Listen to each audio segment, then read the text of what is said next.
Hello everyone and welcome back to my YouTube channel, All Things Taylor, just in time for QnA Wednesday. It is going to be wicked. Based on the questions alone, I think I'm going to be able to answer a bunch of your fan questions for QnA Wednesday in very little time. So I'm super stoked. Let's get right down to it. Oh, and by the way, today I'm being joined by Slinky the Weenie. He's just chilling, so he's not really... you can't really see him. But he's here nonetheless. He gives 4 podtastic paws up for QnA Wednesday. Be sure to follow him on Instagram, by the way. He has his own Instagram with over 3,000 followers. They love him. Slinky and Friends _.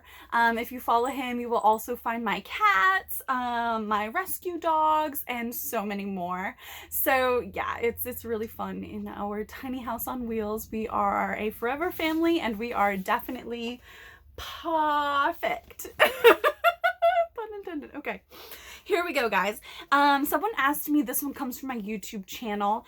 They asked me, when I first started wrestling or when I was dreaming of becoming a wrestler, was there ever a point where I was like, wow, I'm gonna be on a DVD cover someday? I don't know, honestly, if I ever even really thought about that. But to say that I'm on like multiple DVD covers is crazy. A lot of bookers and promoters really loved me in particular because I hustle, so when I'm booked on a show, I never had problems getting my pay rate or my payday because number one, I charged what I felt I was worth, but I didn't have an overinflated sense of self-worth, and I was also a ticket seller. So I was the people that booked me, I know for a fact so many of them have told me that they more than made their money off of me. And the same thing can go for my fans. Like, I have very good priced merchandise, and I would always donate a portion of what they paid me for my merchandise to charity, and I think that they liked that because it kind of got all of my fans from all over the world in on different charitable endeavors that I was working on. So I think that's really cool. So I think that also helped me being on DVD covers as well. But it's always crazy when I'm on like eBay or Amazon or sporting stores and I'm like, oh, that's my trading card from Impact Wrestling. Oh, that's my DVD cover from Queens of Combat. Oh, this or that. It's so bizarre. Okay. Someone on my YouTube channel mentioned that they saw in a previous QnA Wednesday me talking about various different kinds of music, and so they specifically asked me about if I liked Green Day or Maroon 5.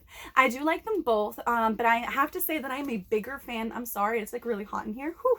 I'm a huge fan of Green Day. And what's really funny about that is when I was very new and recently signed to Impact Wrestling, they didn't realize I was a heel in their developmental program at OVW, but they were trying to make me some sort of like random baby face on Impact Wrestling. So it was very like the fans in developmental were like, huh? And then fans on TV were kind of like, huh? So it was very interesting. I remember having a good laugh about that with Christy Hemme when she found out. And what's very interesting is like fans saw this very kind of interesting sort of paradigm shift with Taeler Hendrix on Impact Wrestling. It was like one day, I don't know who I am, but I'm just like, look at me wearing like pink and blue or neon blue and yellow for gut check. And then all of a sudden I'm coming out in plaid and I have a leather jacket on and all this other stuff. And then the next thing they know, I have like this like Irish bagpipe funeral entrance music that made no sense. It was terrible.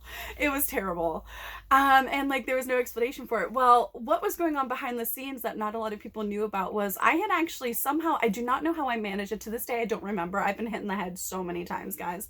But I had somehow gotten in contact with the people that at that time had been in charge of Green Day's social media, and they put me in contact with an email for the people that had the rights and did all that kind of business side of the stuff for Green Day.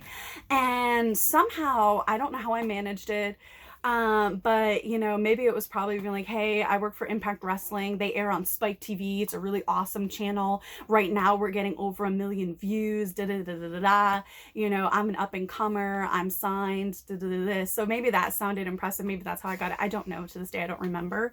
But they basically gave me 6 months of rights to use She's a Rebel by Green Day. And so I contacted the person that was in charge of like the music stuff, and that's how I found out that Impact Wrestling had a music library, so they didn't want to use you know, She's a Rebel by Green Day, because they would only be able to have it for 6 months, and then there would have to be a negotiations, and I don't know if they planned on keeping me, so I don't think that that was an investment that they had wanted to make at that time. But I was so green in the business, I didn't understand what was going on. So that's how I ended up with like this like bagpipe music for open fight night. And I was just like, how did going, and I described to the person that was in charge of that, of the idea I had for myself that currently was not being done in Impact Wrestling. You know, I wanted to be this, you know, Goonies Never Say Die sort of boondock saint, sort of Scottish, Irish, Boston badass character, because that's like pretty much like how I grew up in Massachusetts, and I'm Scottish Irish, and I grew up kind of with a very Portuguese influence from where I grew up, and you know, and so I just thought, oh my gosh, this is so cool, you know, I can totally rock the plaid, and I can like sort of bring it back old school to my Scottish roots, and it would just be so cool. And I'm gonna be coming out to She's a Rebel, and I'm totally a rebel. It's great. Yeah, no, it was like funeral music. And then like I'm skipping down the ramp due to advice that an agent had given me, and it just was a disaster. But yeah, that was actually like a really cool kind of like thing. Like I could have been coming out to She's a Rebel by Green Day. Awesome. They are on my my bucket list to see in concert. And as far as favorite songs by Green Day, obviously She's a Rebel. I really loved Burnout, and that whole album. Basically, I used to listen to it before a lot of my softball tournaments. Oh yeah, I was a tournament athlete, guys. Someone asked me on my YouTube channel if I have a favorite fruit. If we're talking about eating fruit, I really love like bright, like dark red apples. Love them. And if we're talking about like smoothies, I would probably say mango for sure. I love me a good mango smoothie. I make them all the time. Let's see. Okay. Someone also asked me on my YouTube channel if there's, you know, after COVID, if there's like a dream vacation I would love to go on.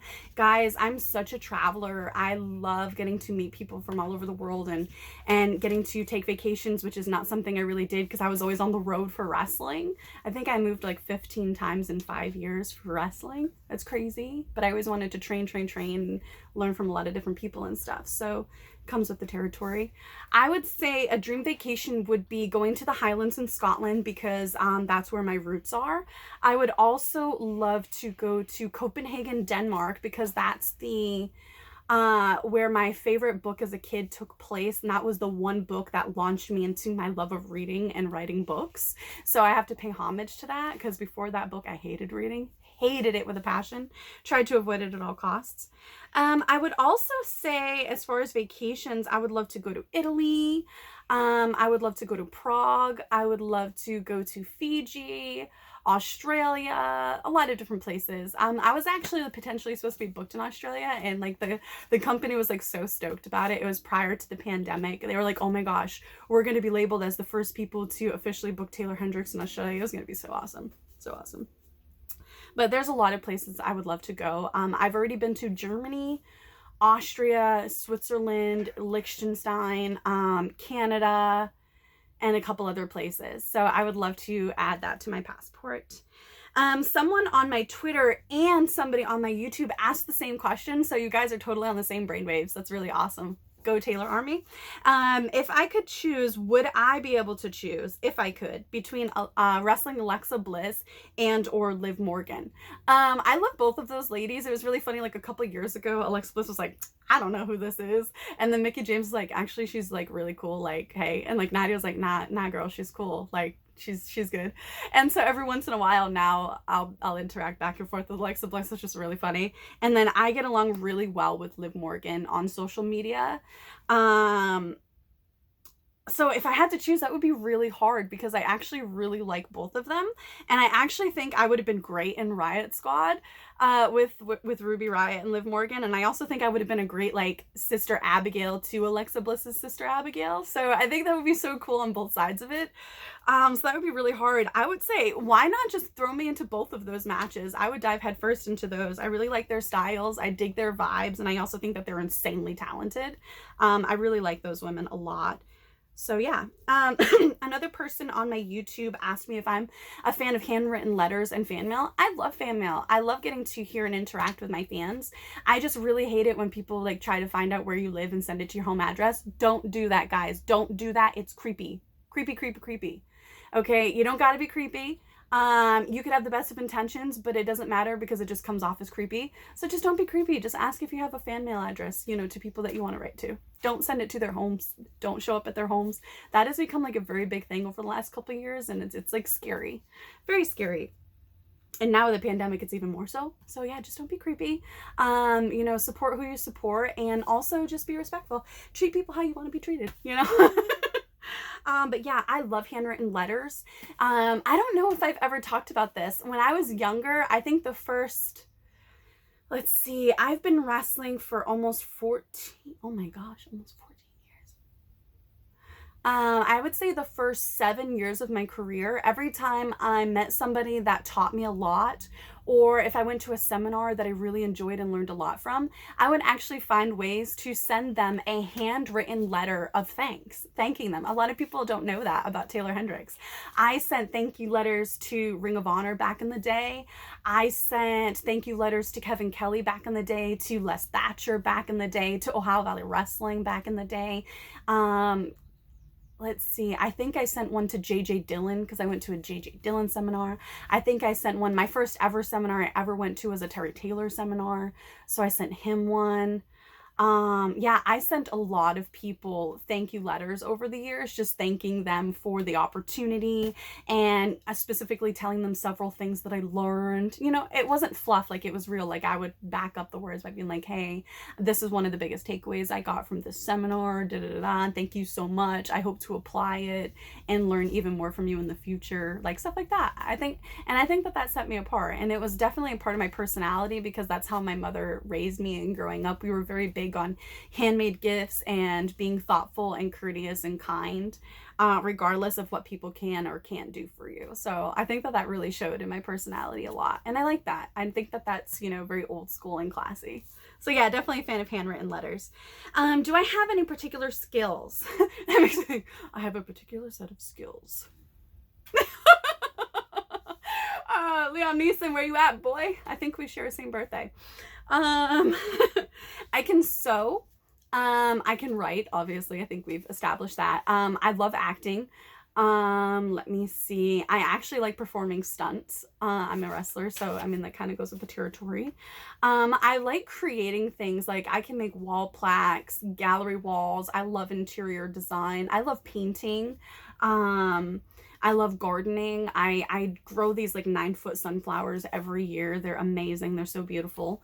Let me see. There's a lot of things I can do.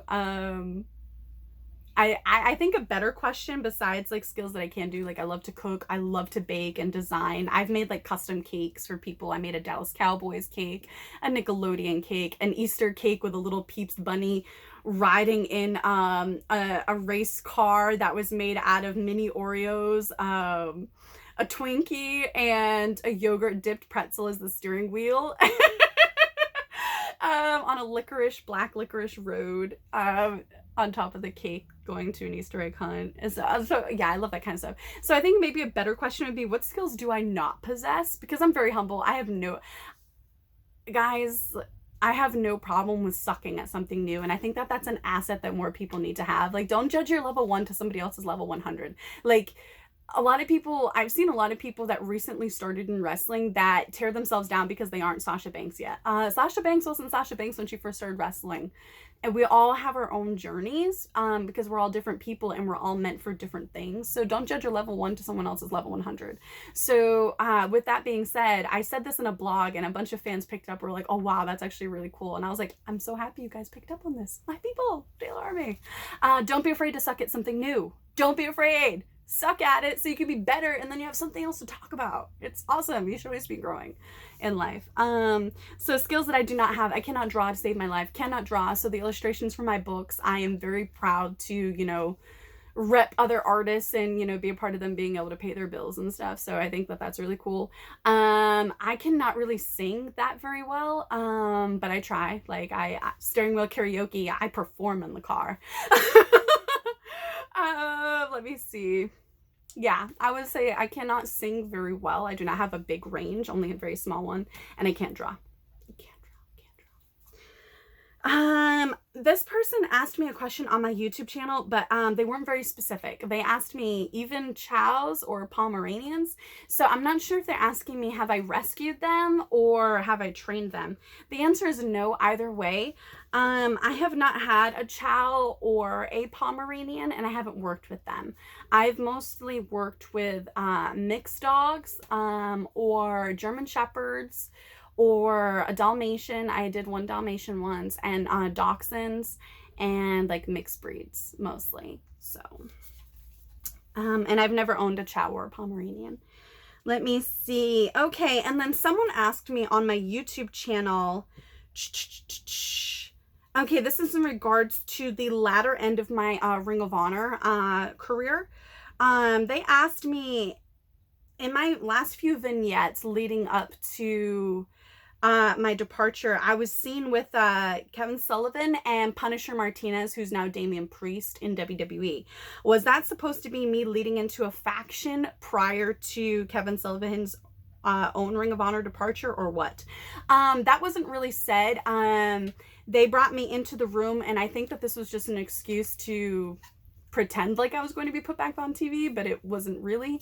So I was brought into one of their meeting rooms and told this, and then the same day we shot some vignettes, and then those vignettes were posted the same day, and then nothing at all really happened after that. So yeah, but it would have been kind of cool, and I honestly wasn't even told that that was kiboshed at all, and I had no idea that Kevin Sullivan had actually left ROH.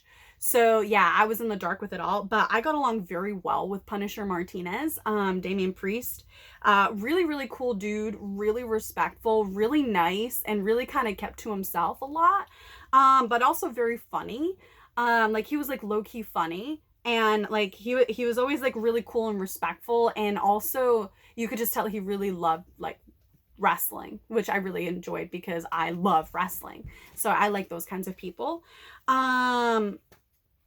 Let me see. Yeah, so that's really cool to see him getting to do what he's doing now with WWE, because that was obviously a dream of his. And every once in a while, he'll interact with me on my Twitter. So yeah, I had like, that would have been cool. I don't know if that was actually something that they were serious about or not. I was not in the loop really at all. There was a lot surrounding that I was unaware of. So I wish I could answer that better, but I didn't get any answers then, and I still don't have any now. I think that could have been the direction they were going, but at the same time, I don't really think that they really cared or knew one way or the other. And I had no idea that Kevin Sullivan had left ROH at all. No clue. 1 minute, we were shooting these vignettes as a last minute thing, as like spur of the moment, and then the next minute there was no answers, and I was just back off of TV. So it was just like, and yeah, I think I didn't know that he left ROH until I was leaving ROH. So yeah, that was just like a really odd, really weird thing. But I still think it's really cool to see Damian Priest like crushing it, and you know, having that really awesome WrestleMania match with Bad Bunny and Miz and Morrison and stuff like that. He's a really cool dude. Like, I hope you guys all like pump him up and you know, really root for him, because he was actually a really good dude in the back. Okay, and there was something from my Twitter. Let me try to find it. Give me 1 second, guys, because this was the last question. Oh, okay, here it is. Someone asked me recently on my Twitter, as I advertised QnA Wednesday, they asked me, who was I rooting for to be the women's 2021 Royal Rumble winner? The answer actually is I was rooting for Bianca Belair, because I actually did want to see Bianca Belair go against Sasha Banks. So yeah, I was actually really happy with that. The things that I weren't necessarily happy with is I really wanted to see more come out of Riot Squad. But I think that there's still time. I think that they can still like do that and make it work, because I think that they have such a really cool, unique vibe. And I was very happy with Sasha Banks and Bianca Belair as the main event. I thought that they did a great job, and I think that, you know, they deserve a lot of kudos. They're going to be in the history books, which was literally a dream for women's wrestling, like, you know, for the last 30 years, and now that happened. And I think that they did the men proud and the women proud, which is a really huge deal. So yeah, I was actually voting for Bianca Belair. I was rooting for her. I wrote a lot of articles for Fightful.com about it, and I talked a lot about it on my podcast, Talks with Taeler Hendrix on Russo'sBrand.com. All right, so that is your Q&A Wednesday this week. A lot of really cool and different questions. I love that you guys are changing it up. Super fun. Make sure you guys comment below with more questions for next week, and we can keep this going. Get your friends in on this too, because we are not just talking wrestling. So if you have friends that aren't into wrestling, but they're into music, cooking, life experiences, and so much more, I have so much to share with you guys. So get all your friends in on this. Let's join in on the fun and just, you know, keep everything cool. Thank you guys. Be sure to make sure everybody subscribes and comments below to get your questions potentially featured on next week's Q&A Wednesday. I'm far more likely to see them under this video as opposed to any other videos.